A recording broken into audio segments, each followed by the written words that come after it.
ರೂಪಿಣಿಗೆ ಹೆಸರೇನು ಇಟ್ಟಿದ್ದಾರೆ ಅಂತ ಭಾಳ ಚೆನ್ನಾಗಿ ಇಟ್ಟಿದ್ದೀವಿ ಹೆಸರು. ಏನಂತ ಹೇಳಿದ್ರೆ ಇವನು ಯಾವಾಗಲೂ ಸಂಗೀತದ ಮೇಲೇ ಇರೋದರಿಂದ ಅವಳ ಹೆಸರೇ ಸಂಗೀತ ಅಂತ. ಆ ಪ್ರೇಮಗಳ ದೃಶ್ಯಗಳೆಲ್ಲ ಅಲ್ಲಿ ಹೇಗೆ ನಾನಿನ್ನೆ ಮರೆಯಲ್ಲದೆ ಅದ್ಧೂರಿಯಾಗಿ ಚಿತ್ರೀಕರಣ ಮಾಡಿದ್ದೀವೋ ಇಲ್ಲೂ ಅಷ್ಟೇ ಪ್ರೇಮಿಗಳು ಇದು ಹಾಡುಗಳು ಸಂಗೀತ ಅವುಗಳೆಲ್ಲನೂ ಕೂಡ ಅದ್ಧೂರಿಯಾಗೇ ಪಿಕ್ಚರೈಸ್ ಮಾಡಿದ್ದೀವಿ. ಯಾಕೆಂದರೆ ಪ್ರೇಮಿಗಳು ಅಂದಾಗ ಬರೀ ಒಣಗಿದ ಮರ ಅದು ಇದು ತೋರ್ಸೋಕ್ಕಾಗಲ್ಲ. ಸೊ ಏನು ಮಾಡಬೇಕು ಅಂದರೆ ಹಚ್ಚ ಹಸಿರಾಗಿರಬೇಕು ಪ್ರೇಮಿಗಳು, ಅದು ಹಸಿರು ಉತ್ತೇಜನ ಕೊಡಬೇಕು. ಅದಕ್ಕೋಸ್ಕರ ಏನು ಮಾಡಿದ್ರು ಅಂತ ಹೇಳಿದ್ರೆ ಕೆಲವು ಸಾಂಗ್ಸ್ಗಳೆಲ್ಲನೂ ಕೂಡ ಊಟಿಲಿ ತೆಗೆದು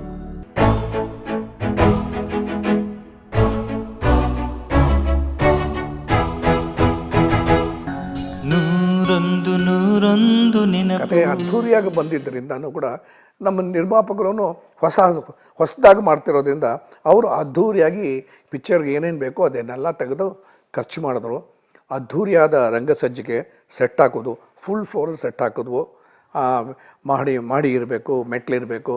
ಏಕೆಂದರೆ ಒಂದೊಂದು ಸತಿ ಈ ಲವ್ ಟ್ರ್ಯಾಕ್ಗೆ ಇದಕ್ಕೆಲ್ಲನೂ ಮಹಡಿ ಬಹಳ ಹೆಲ್ಪ್ ಆಗುತ್ತೆ, ಸ್ಟೆಪ್ಸ್ಗಳು ಬಹಳ ಹೆಲ್ಪ್ ಆಗುತ್ತೆ. ನಮಗೆ ಬೇಕಾಗಿರೋ ಮನೋವ್ಯಥಾನ ಅದು ಇದು ಹೇಳೋಕ್ಕೆ. ಆಮೇಲೆ ಒಬ್ಬರೊಬ್ಬರು ಮೀಟ್ ಮಾಡಿದಾಗ ಒಂದು ಅಂತರ, ಅವ್ರ ಮೇಲ್ಗಡೆ ಇರೋದು ಇನ್ನೊಬ್ಬರು ಕೆಳಗಡೆ ಇರೋದು, ಸೊ ಈ ಥರ ಮೀಟ್ ಮಾಡೋಕ್ಕೆ ಅದೆಲ್ಲ. ಆಮೇಲೆ ಇನ್ನೊಂದೇನು ಅಂತ ಹೇಳಿದ್ರೆ ಇವನು ಪಿಯಾನೋ ಬಾರಿಸ್ತಾರೆ, ನಮ್ಮ ನಾಯಕ ಸಂಗೀತಗಾರ ಅಲ್ವಾ, ಎಲ್ಲ ವಾದ್ಯನೂ ನುಡಿಸ್ತಾರೆ ಅವರು. ಸೊ ಆ ಥರ ಒಂದು ಪಿಯಾನೋ ಸೆಟ್ಟಲ್ಲಿ ಇಟ್ಟಿದ್ವು. ಇದನ್ನೆಲ್ಲ ನಮ್ಮ ನಿರ್ಮಾಪಕರು ಎಲ್ಲ ತಂದು ಶೂಟಿಂಗ್ ಆಗೋವರೆಗೂ ಅಲ್ಲೇ ಇರ್ತಿತ್ತು. ಆಮೇಲೆ ಅದೆಲ್ಲನೂ ಪಾತ್ರ ಏನೇನು ನಾವು ವಾದ್ಯವೃಂದ ಇಟ್ಟಿದ್ವು ಅದಕ್ಕೆಲ್ಲ ಪಾತ್ರ ಇದೆ ನಂತರ. ಸೊ ಈ ಥರದಲ್ಲಿ ಕತೆ ಹಿಡಿದು ಶೂಟಿಂಗು ಪ್ರಾರಂಭವೂ ಆಗುತ್ತೋ.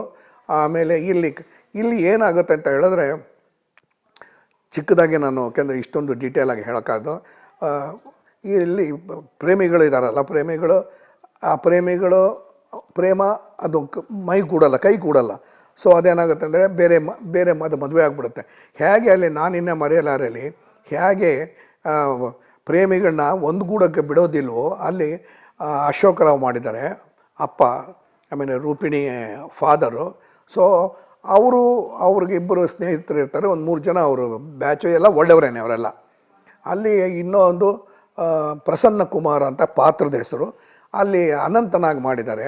ಅವರು ಫಾರಿನ್ನಲ್ಲಿರ್ತಾರೆ, ಅವರು ಬರ್ತಾರೆ. ಅಪ್ಪನಿಗೆ ಏನು ಆಸೆ ಅಂತ ಹೇಳಿದರೆ ರೂಪಿಣಿಗೆ ಹೆಸರೇನು ಇಟ್ಟಿದ್ದಾರೆ ಅಂತ ಭಾಳ ಚೆನ್ನಾಗಿ ಇಟ್ಟಿದ್ದೀವಿ ಹೆಸರು. ಏನಂತ ಹೇಳಿದ್ರೆ ಇವನು ಯಾವಾಗಲೂ ಸಂಗೀತದ ಮೇಲೇ ಇರೋದರಿಂದ ಅವಳ ಹೆಸರೇ ಸಂಗೀತ ಅಂತ. ಸೊ ಅಲ್ಲಿ ನನಗೆ ಇನ್ಸ್ಪಿರೇಷನ್ ನಾನಿನ್ನೆ ಮರದಲ್ಲೇ ಮದುವೆ ನಿಂತೋಗುತ್ತೆ. ಮದುವೆ ನಿಂತಕ್ಕೆ ಕಾರಣಾಂತರದಿಂದ ಲೀಲಾವತಿಯವರೇ ಇವನು ಬೇರೆ ಊರಿಗೆ ಕಳಿಸೋಂಗೆ ಅವ್ರ ಅಣ್ಣನಿಗೆ ಹೇಳ್ಬಿಟ್ಟು ಅವ್ರ ಅಣ್ಣನ ಆಫೀಸಲ್ಲೇ ನಮ್ಮ ಅಣ್ಣವ್ರು ಕೆಲಸ ಮಾಡ್ತಾಯಿರ್ತಾರೆ, ಅಂದರೆ ರಾಜ್ಕುಮಾರ್ ಸರ್. ಸೊ ಅವ್ರನ್ನ ಬೇರೆ ಊರಿಗೆ ಕಳಿಸೋ ಥರ ಪ್ಲ್ಯಾನ್ ಮಾಡಿದ್ದೇನೆ. ಅವ್ರು ಮೊದಲು ಹೋಗೋದಕ್ಕೆ ಒಪ್ಪೋದಿಲ್ಲ, ಏನೆಲ್ಲ ಬಲವಂತ ಮಾಡಿದ್ದಾನೆ, ಅವ್ನು ಕಳಿಸ್ಬಿಡ್ತಾರೆ. ಸೊ ಕಳಿಸಿದ್ರೆ ಏನು ಐಡಿಯಾ ಅಂತ ಹೇಳಿದ್ರೆ ಅವನು ಅದು ಏನೋ ಒಂದು ತಿಂಗಳ ಮೇಲ್ಗಡೆ ಅಲ್ಲಿಗೆ ಹೋಗಬೇಕು ಅಂತ ಹೇಳಿ ಕಳಿಸ್ಬಿಡ್ತಾರೆ. ಕಳ್ಸೋಕೆ ಅವ್ರು ಒಪ್ಪೋದಿಲ್ಲ ಏನಿಲ್ಲ, ಆದರೂ ಹೋಗಲೇಬೇಕು. ನನ್ನ ಹೇಳ್ತಾರೆ ಅವರು, ನನಗಿಲ್ಲಿ ಮೋಟ್ರ್ ಸೈಕಲ್ ರೇಸು ಬೆಂಗಳೂರಲ್ಲಿದೆ, ನಾನು ಬರಬೇಕು ಅಂತ. ಅದೆಲ್ಲ ಬಂದರಾಗುತ್ತೆ, ನೀವು ಮೊದಲು ಹೋಗ್ಬಿಡಿ, ಮೊದಲು ಅದು ಭಾಳ ಲಕ್ಷಾಂತರ ರೂಪಾಯಿ ವ್ಯವಹಾರ ಅದು, ನೀವು ಬನ್ನಿ ಅಂತ ಹೇಳಿರ್ತಾರೆ. ರಾಜ್ಕುಮಾರ್ನ ಅಲ್ಲಿ ನಮ್ಮ ನಾಯಕರನ್ನ ಕಳಿಸ್ತಾರೆ. ಅದೇ ಥರ ಇಲ್ಲಿ ಈ ಕಥೆಯಲ್ಲಿ ಬರುತ್ತೆ. ನಮ್ಮ ಈ ಕಥೆಯಲ್ಲಿ ಬಂದರೆ ಪ್ರೇಮಗಳ ದೃಶ್ಯಗಳೆಲ್ಲ ಅಲ್ಲಿ ಹೇಗೆ ನಾನಿನ್ನೆ ಮರೆಯಲ್ಲದೆ ಅದ್ಧೂರಿಯಾಗಿ ಚಿತ್ರೀಕರಣ ಮಾಡಿದ್ದೀವೋ ಇಲ್ಲೂ ಅಷ್ಟೇ ಪ್ರೇಮಿಗಳು ಇದು ಹಾಡುಗಳು ಸಂಗೀತ ಅವುಗಳೆಲ್ಲನೂ ಕೂಡ ಅದ್ಧೂರಿಯಾಗೇ ಪಿಕ್ಚರೈಸ್ ಮಾಡಿದ್ದೀವಿ. ಇದರಲ್ಲಿ ಪ್ರಾರಂಭದಲ್ಲೇ ನಮ್ಮ ನಾಯಕರಿಗೆ ತೋರಿಸ್ಬೇಕು ಅಂತ ಹೇಳಿದ್ರೆ ಯಾವಾಗ ಇಲ್ಲ ಅಂತ ಹೇಳಿದ್ರೆ ಒಂದು ಈ ಕಮರ್ಷಿಯಲ್ ಹೀರೋಗಳಾದರೆ ದೊಡ್ಡ ಆ್ಯಕ್ಷನ್ನಲ್ಲಿ ತೆಗೆದುತ್ತೇವೆ. ಇಲ್ಲ ಅಂತ ಹೇಳಿದ್ರೆ ಒಂದು ಹಾಡುಗಳೆಲ್ಲರೂ ನಾವು ಇದು ಮಾಡ್ತೀವಿ, ತೋರಿಸ್ತೀವಿ. ಇಲ್ಲಿ ನಾವು ನಾಯಕನ ಒಬ್ಬ ಸಿಂಗರ್ ಮಾಡಿದ್ದೀವಿ, ರಾಕ್ ಸಿಂಗರ್ ಮಾಡಿರೋದ್ರಿಂದ ಅವನು ಹಾಡ್ಕೊಂಡಿದ್ದಾನೆ, ಆ ಗಿಟಾರ್ ಹಿಡ್ಕೊಂಡಿದ್ದಾನೆ. ಅವನು ಇದು ಅಲ್ಲಿ ಸ್ಟೇಜ್ ಅಪಿಯರೆನ್ಸು, ಸ್ಟೇಜಲ್ಲೇ ಅವನು ಹಾಡಿಕೊಂಡು ಇದು ಮಾಡೋದನ್ನು ಬೇಕಾಷ್ಟು ಜನನ ಹಾಕಿದ್ದೀವಿ ಅಲ್ಲಿ.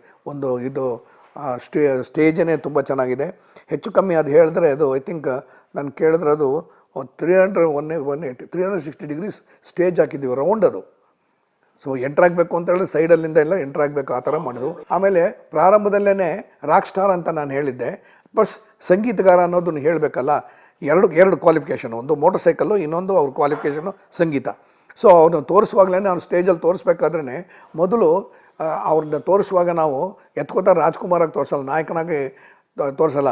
ಕಾಲು, ಮೋಟರ್ ಸೈಕಲ್ಲು, ಹ್ಯಾಂಡ್ಲು ಅದೆಲ್ಲ ಸೌಂಡುಗಳೆಲ್ಲ ತೋರಿಸಿ ಅದೊಂದು ಡ್ರ್ ಡ್ರ್ ಡ್ರ್ ಡ್ರ್ ಅಂತ ಬಂದು ಆ ಸೌಂಡ್ ಜಾಸ್ತಿ ಆಗ್ತಾ ಇದ್ದಂಗೆ ಸ್ಟೇಜಲ್ಲಿ ಮೋಟ್ರ್ ಸೈಕಲಲ್ಲೇ ನಮ್ಮ ನಾಯಕ ಬರ್ತಾನೆ. ಥಿಯೇಟ್ರಲ್ಲಿ ನೋಡಿದ್ರೆ ಏನು ಚಪ್ಪಾಳೆ ಹೆಂಗಿದ್ರು ಕೇಳಬೇಕಾ ಅಷ್ಟು ಒಂಥರ ಇವರೊಬ್ಬರು ಸುಂದರ, ವಿಷ್ಣು ಒಬ್ಬರು ಸುಂದರು, ಅವ್ರು ಮಹಾಸುಂದರ ಅಣ್ಣವರು. ಸೊ ಇಬ್ಬರು ಇಂಟ್ರಡಕ್ಷನ್ಗೆ ನಾವು ಅದ್ದೂರಿಯಾಗೇ ಮಾಡಬೇಕೆ ಹೊರತು ಪಿಚಾಂಡಿ ಥರ ಮಾಡೋಕ್ಕಾಗಲ್ಲ. ಸೊ ಈ ಥರ ಮೋಟ್ರ್ ಸೈಕಲ್ ಡೆವಲಪ್ಮೆಂಟ್ ಕೊಟ್ಟು ಸ್ಟೇಜಿಗೆ ಬರ್ತಾರೆ. ಸ್ಟೇಜಿಗೆ ಬಂದರೆ ಸ್ಟೇಜಲ್ಲಿ ಇದು ಆಡಿಯನ್ಸ್ ಬೇಕಾಷ್ಟು ಜನ ಇರ್ತಾರೆ. ಅಲ್ಲಿ ನಾಯಕಿಯನ್ನು ತೋರಿಸ್ತೀವಿ. ಅಲ್ಲಿ ನಾನಿನ್ನ ಮರೆಯಲಾದ್ರೆ ಬೇರೆ ಥರ ಇರುತ್ತೆ ನಾಯಕಿಯನ್ನು ತೋರಿಸೋದು.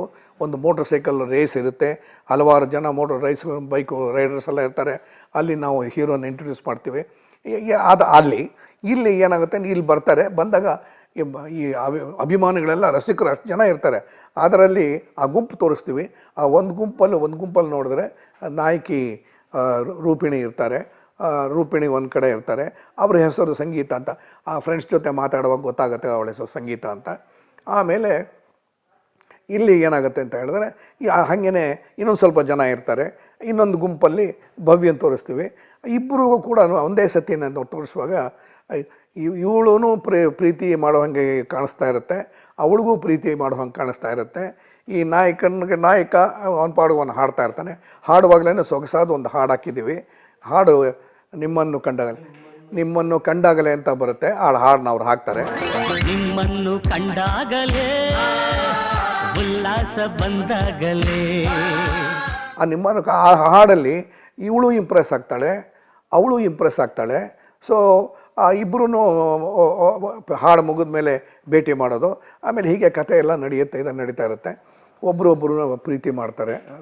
ರೂಪಿಣಿನೂ ಆಮೇಲೆ ನಮ್ಮ ಆನಂದ್ ಆಮೇಲೆ ವಿಷ್ಣು ಅವರು ಪ್ರೇಮಿಗಳಾಗ್ಬಿಡ್ತಾರೆ. ಪ್ರೇಮಿಗಳಾದರೆ ಆ ಪ್ರೇಮನೂ ತುಂಬ ಚೆನ್ನಾಗಿ ತೆಗಿತೀವಿ. ಹೇಗೆ ನಾನಿನ್ನ ಮರೆಯಲಾರಲ್ಲಿ ಪ್ರೇಮಿಗಳು ಮಿಲನ ಅದು ಇದೆಯೋ ಅದೇ ಥರ ಇದು ಬೇರೆ ಡಿಫ್ರೆಂಟ್ ಟೈಪು. ಅಲ್ಲಿ ನಾವು ಎಸ್ಟೇಟಲ್ಲಿ ತೋರಿಸ್ತೀವಿ. ಆ ಎಸ್ಟೇಟ್ ಅಂತ ಅಲ್ಲಿ ಕೇಳಬೇಕಾಗಿಲ್ಲ. ನಾವು ನಾನಿನ್ನ ಮರೆಯಲ್ಲಿ ತೋರಿಸಿದಾಗ ಆ ಮಾವಿನಕೆರೆ ಎಸ್ಟೇಟ್ ಅಂತ ಇದರ ಹತ್ರ ಚಿಕ್ಕಮಗಳೂರು ಕಳಸ ಹತ್ರ ಇದೆ.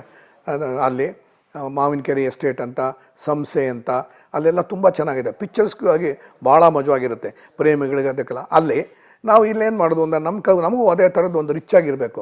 ಯಾಕೆಂದರೆ ಪ್ರೇಮಿಗಳು ಅಂದಾಗ ಬರೀ ಒಣಗಿದ ಮರ ಅದು ಇದು ತೋರ್ಸೋಕ್ಕಾಗಲ್ಲ. ಸೊ ಏನು ಮಾಡಬೇಕು ಅಂದರೆ ಹಚ್ಚ ಹಸಿರಾಗಿರಬೇಕು ಪ್ರೇಮಿಗಳು. ಅದು ಹಸಿರು ಉತ್ತೇಜನ ಕೊಡಬೇಕು. ಅದಕ್ಕೋಸ್ಕರ ಏನು ಮಾಡೋದು ಅಂತ ಹೇಳಿದ್ರೆ ಕೆಲವು ಸಾಂಗ್ಸ್ಗಳೆಲ್ಲನೂ ಕೂಡ ಊಟಿಲಿ ತೆಗೆದು ನಾವು ಬೆಂಗಳೂರಿಂದ ಹೋಲ್ ಯೂನಿಟ್ ಎಲ್ಲ ಹೋಗಿ ಒಂದು 2 ಸಾಂಗ್ ಅಲ್ಲೇ ಊಟಿಲೇ ತೆಗೆದು ಅದು ಅದ್ಧೂರಿಯಾಗಿ ಬಂತು. ಹೆಂಗೆ ಅಂತ ಹೇಳಿದ್ರೆ ಈ ಪ್ರೇಮಿಗಳು ಇದಾಗ್ತಾ ಇರುತ್ತಲ್ಲ, ಪ್ರೇಮಿಗಳು ಮೀಟ್ ಮಾಡ್ತಾ ಇದ್ದಾಗ ಈ ಹುಡುಗಿಯರುಗಳೆಲ್ಲ ಈ ಹೀರೋಯಿನ್ ಎಲ್ಲ ಇದ್ದಾರಲ್ಲ ಅವ್ರ ಫ್ರೆಂಡ್ಸ್ಗಳೆಲ್ಲ ಭಾಳ ಚೆನ್ನಾಗಿದೆ. ಇದೊಂದು ಸ್ವಾರಸ್ಯಕರವಾದ ಘಟನೆ ಇದು. ಸೊ ಏನಂದ್ರೆ ಅವ್ರು ಮಾತಾಡ್ತಾ ಇರ್ತಾರೆ. ಒಂದು ಹೋಟೆಲ್ ಕೂತ್ಕೊಂಡಿದ್ದಾನೆ, ಮಹಾ ಧೈರ್ಯವಂತೆ ಅಂತ ಇವಳು ಹೊಗಳ್ಕೋತಾ ಇರ್ತಾಳೆ ಹೀರೋಯಿನ್. ಸೊ ಫ್ರೆಂಡ್ಸ್ ಎಲ್ಲ ಹಾಗಾದ್ರೆ ನೀನು ಅಷ್ಟು ಧೈರ್ಯವಂತೆ ಆದರೆ ನಾನು ಹೇಳಿದ ಕೆಲಸ ಮಾಡಬೇಕು. ಏನು, ರಾತ್ರಿ 12 ಗಂಟೆ ಸ್ಮಶಾನಕ್ಕೆ ಹೋಗಿ ನೀನು ಈ ಬಳೆನ ತೆಗೆದಿದ್ದೇನೆ ಒಂದು ವಿಗ್ರಹಕ್ಕೆ ಹಾಕಬೇಕು ಅಂದ್ಬಿಟ್ಟು ತೋರಿಸ್ತೀವಿ ನಾವು. ಸೊ ಇದು ಹೋಗ್ಬೇಕು, ಅವರು ಇಡಬೇಕಾಗಿದ್ದು ರಾತ್ರಿ 12 ಗಂಟೆಗೆ ತೋರಿಸ್ತೀವಿ. ಅದನ್ನು ಬಹಳ ಒಳ್ಳೆಯ ಜಾಗ ಸೆಲೆಕ್ಟ್ ಮಾಡಿದ್ದೆ ನಾನು. ಏನಂತ ಹೇಳಿದ್ರೆ ಈ ಮಾಮೂಲಿ ನಮ್ಮ ಸ್ಮಶಾನ ಅಂದರೆ ನಮ್ಮ ಹಿಂದೂಗಳು ಆಗಲಿ ಅವ್ರದ್ದು ಸ್ಮಶಾನ ಏನಾಗುತ್ತೆ ಅಂದರೆ ಏನಂದರೆ ಒಂದು ಸುಟ್ಟಾಕ್ಬಿಡ್ತೀವಿ, ಅಲ್ಲಿ ಮುಗಿದೋಯ್ತು. ಇಲ್ಲ ಇನ್ನೊಂದರೆ ಹೂಳೋದಿರುತ್ತೆ. ಹೂಳೋದಲ್ಲಿ ಏನಿರುತ್ತೆ, ಒಂದು ಬಾಕ್ಸ್ ಥರ ಇರುತ್ತೆ, ಅಲ್ಲಿ ತೆಗೆದಿದ್ದಾನೆ ಅವ್ರ ಹೆಸರು ಹಾಕೋದು ಅಷ್ಟೇನಿರುತ್ತೆ. ಸೊ ಏನಾಗುತ್ತೆ ಅಂದರೆ ಅಲ್ಲಿ ನಾವು ಒಂದು ಥ್ರಿಲ್ ಬರಬೇಕು. ರಾತ್ರಿ 12 ಗಂಟೆಗೆ ಹೋಗಬೇಕು, 12 ಗಂಟೆಗೆ ಎಂಟ್ರಿ ತೋರಿಸ್ಬೇಕು ಅಂತ ಹೇಳಿದ್ರೆ ಒಂಥರ ಭಯಾನಕವಾಗಿ ಮಾಡಬೇಕು. ರಾತ್ರಿನೇ ಶೂಟಿಂಗ್ ಮಾಡಬೇಕು. ಪಾಯಿಂಟ್ ಅದು. ಯಾಕೆ ಹೇಳ್ತಾ ಇದ್ದೇನೆ ಆಮೇಲೆ ಹೇಳ್ತೀನಿ ಏನು ಕಾರಣ ಅಂತ. 12 ಗಂಟೆಗೆ ಇವಳು ಹೋಗಿ ಅದನ್ನು ಹಾಕಬೇಕು. ಹಗಲಲ್ಲಿ ಆ ಜಾಗ ತೋರಿಸ್ಬಿಡ್ತೀವಿ ಯಾವ ಬೊಂಬೆಗೆ. ಅಲ್ಲೇ ಏನಂತ ಹೇಳಿದ್ರೆ ಆಡುಗೋಡೆಯಲ್ಲಿ ಸಿಮಿಟ್ರಿ ಇದೆಯಲ್ಲ, ಸಿಮಿಟ್ರಿ ಅವರು ಕ್ರಿಶ್ಚಿಯನ್ಸ್ ಅವರು ಬರಿಯಲ್ಲಿ ಯಾರ್ಡು ಅದಲ್ಲಿ ಏನಾಗುತ್ತೆ ಅಂತ ಹೇಳಿದ್ರೆ ಅವರು ಮಾಮೂಲಿ ವಿಗ್ರಹ, ತತ್ತರಾವರಿ ವಿಗ್ರಹ ಎಲ್ಲ ಇರುತ್ತೆ. ಆ ವಿಗ್ರಹಗಳೆಲ್ಲ ಒಂದು ರೀತಿ ರಾತ್ರಿ ನಾವು ರಾತ್ರಿ ನೋಡುವಾಗ ಅದು ಒಂಥರ ಲೈಟಿಂಗಲ್ಲಿ ಅದು ಮಾಡುವಾಗ ಭಯಾನಕವಾಗುತ್ತೆ. ಹಿನ್ನೆಲೆ ಸಂಗೀತ ಬೇರೆ ಇರುತ್ತೆ, ಅದು ನಿಜವಾಗ್ಲೂ ಚೆನ್ನಾಗಿರುತ್ತೆ. ಸೊ ಆ ಥರದ್ದು ಮಾಡಬೇಕು ಅಂತ ಹೋಗುತ್ತೆ. ಹ್ಞೂ ಅಂತ ಒಪ್ಕೋತಾಳೆ. ಒಪ್ಕೋತೀರ. ಸುಮ್ಮನೆ ಹೋಟ್ಲಲ್ಲಿ ಕೂತ್ಕೊಂಡು ಮಾತಾಡ್ತಿರುವಾಗ ಹಿಂದ್ಗಡೆ ಯಾರೋ ಪುಂಡ್ರಿಗೆ ಇರ್ತಾರೆ, ಅದು ಪುಂಡ್ರು ಅಂತ ನಾವು ಅವಾಗ ಫೋಕಸ್ ಮಾಡೋಕ್ಕೆ ಹೋಗಲ್ಲ. ಅವ್ರು ಕೂತಿರ್ತಾರೆ, ನೋಡ್ತಾ ಇರ್ತಾರೆ, ಇವ್ರು ಮಾತಾಡುವಾಗ ಅವರು ನೋಡ್ತಾರೆ, ಏನೋ ಮೂವಿ ಅಲ್ಲ ಅವ್ರು ಮಾತನಾಡ್ತಾ ಇದೆಯಲ್ಲ ಅಂತ ಇವ್ರು ಕೇಳಿಸ್ಕೊತಾರೆ ಅಷ್ಟೇ. ಸರಿ, ಇದು ರಾತ್ರಿ 12 ಗಂಟೆ ಆಗುತ್ತೆ. 12 ಗಂಟೆಗೆ ಇವಳು ಕಾರಲ್ಲಿ ಬರ್ತಾಳೆ, ಅನುಕೂಲಸ್ಥರು ಹೀರೋಯಿನ್ ಅವಳು ಬರ್ತಾಳೆ. ಆಡುಗೋಡಿ ಇದರಲ್ಲಿ ಹೊರಗಡೆ ಗೇಟನ್ನು ಹೊರಗಡೆ ನಿಲ್ಲಿಸ್ತಾಳೆ.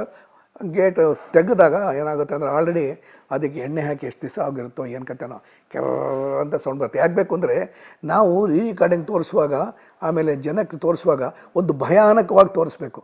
ಅದಕ್ಕೆ ಎಣ್ಣೆನೇ ಹಾಕಿರಲ್ಲ, ಕರ್ರ ಅಂತ ಸೌಂಡ್ ಬರುತ್ತೆ. ರಾತ್ರಿ 12 ಗಂಟೆ ಬೇರೆ, ಅಲ್ಲಿ ಎಲ್ಲೋ ಒಂದು ಗೂಬೆ ಅದನ್ನತ್ತೆ, ಕಿಚಿ ಪಿಚಿ ಪಿಚಿ ಪಿಚಿ ಅಂತ ಇರುತ್ತೆ. ಅದೆಲ್ಲ ಇಟ್ಕೊಂಡು ಒಳಗಡೆ ಬರ್ತಾಳೆ. ಒಳಗಡೆ ಗೊತ್ತು ಯಾವ ಜಾಗದಲ್ಲಿ ಅವಳು ಯಾವ ಬೊಂಬೆಗೆ ಬಳೆ ತೋಡಿಸ್ಬೇಕು ಅನ್ನೋದು ಗೊತ್ತಿರುತ್ತಲ್ಲ, ಅದನ್ನು ಹುಡ್ಕೊಂಡು ಹೋಗ್ತಾಳೆ. ಮೊದಲು ಗೊತ್ತಾಗೋದೇ ಇಲ್ವಲ್ಲ, ಕತ್ಲೆ. ಸೊ ಅದರಲ್ಲಿ ಅಲ್ಲಿ ಹುಡ್ಕೊಂಡು ಇಲ್ಲಿ ಹುಡ್ಕೊಂಡು ಅಲ್ಲಿ ಆ ಬೊಂಬೆ ಸಿಗುತ್ತೆ. ಆ ಬೊಂಬೆ ಸಿಗ್ತಿದ್ದಂಗೆ ಅದು ಥ್ರಿಲ್ಲಾಗಿದೆ, ತುಂಬ ಚೆನ್ನಾಗಿ ಅದ್ಧೂರಿಯಾಗಿ ಶೂಟಿಂಗ್ ಮಾಡಿದ್ದೀನಿ. ಡೈರೆಕ್ಟರ್ ಮಾಡಿದ್ದಾರೆ. ಸೊ ಡೈರೆಕ್ಟರ್ ಅಂದರೆ ನಾನೇ ಬೇರೆ ಏನು, ಅದು ತುಂಬ ಚೆನ್ನಾಗಿ ಮೂಡ್ ಬಂದಿದೆ. ಅದು ಅಲ್ಲಿವರೆಗೂ ಥ್ರಿಲ್ಲಾಗಿದೆ. ರಿಕಾರ್ಡಿಂಗ್ ರಾಜನ್ ನಾಗೇಂದ್ರ ಅಚ್ಚುಕಟ್ಟಾಗಿ ಮಾಡಿದ್ದಾರೆ. ಬಳೆ ಎಲ್ಲ ಕೈಗೆ ಹಾಕ್ತಾಳೆ, ಇದಕ್ಕೆ ಆ ಬೊಂಬೆಗೆ ಕೈ ಹಾಕಿ ನೋಡ್ತಾಳೆ. ನೋಡಿ ಮುಂದೆ ಬರ್ತಾಳೆ. ಮುಂದೆ ಒಂದು ಹೆಜ್ಜೆ ಇಡ್ತಿದ್ದಂಗೆ ಯಾರೋ ಕೈ ಹಿಡ್ಕೊ, ಅದು ಏನಾಗುತ್ತೆ, ಇವರು ಇಲ್ಲಿ ಬರ್ತಾ ಇದ್ದಂಗೆ ಅಲ್ಲಿ ಇಡ್ತಿದ್ದಂಗೆ ಇಲ್ಲಿ ಮಣ್ಣಿಂದ ಭೂಮಿಯಿಂದನೇ ಒಂಥರ ಪಿಶಾಚಿಗಳು, ಒಂದು 4-5 ಪಿಶಾಚಿಗಳು ಮೇಲೆ ಬರುತ್ತೆ. ಇದರಲ್ಲಿ ಇನ್ನೊಂದು ಒಂದು ಅಂಶ ಏನು ಅಂತ ಹೇಳಿದ್ರೆ, ನಮ್ಮ ನಾಯಕರು ಇದ್ದವರು, ನಮ್ಮ ವಿಷ್ಣು ಇದ್ದವ್ರು ಏನು ಮಾಡೋದು ಅಂದರೆ, ಇದು ಇಲ್ಲಿ ಬೇಡ ಕಣ, ನಾವು ಬೇರೆ ಎಲ್ಲರೂ ಮಾಡ್ಬೋಣ, ಡೇ ಎಫೆಕ್ಟಲ್ಲಿ ಮಾಡ್ಬೋಣ, ಡೇ ಫಾರ್ ನೈಟ್ ಮಾಡ್ಬೋಣ ಅಂತ. ನಾನು ಹೇಳಿದೆ ಡೇ ಫಾರ್ ನೈಟ್ ಮಾಡ್ತು ಅಂತ ಹೇಳಿದ್ರೆ, ಈ ಮುಂದೆ ಹಿಂದ್ಲು ಸೀನೆಲ್ಲ ಇದೆಯಲ್ಲ, ಹಿಂದ್ಲು ಸೀನು ಅದೆಲ್ಲ ಥ್ರಿಲ್ಲಾಗಿರಲ್ಲ. ಏನು ಮಾಡಿದ್ರು ಕೂಡ ಬ್ಯಾಕ್ಗ್ರೌಂಡ್ ಎಲ್ಲನೂ ಕಾಣಿಸ್ತಾ ಇರುತ್ತೆ.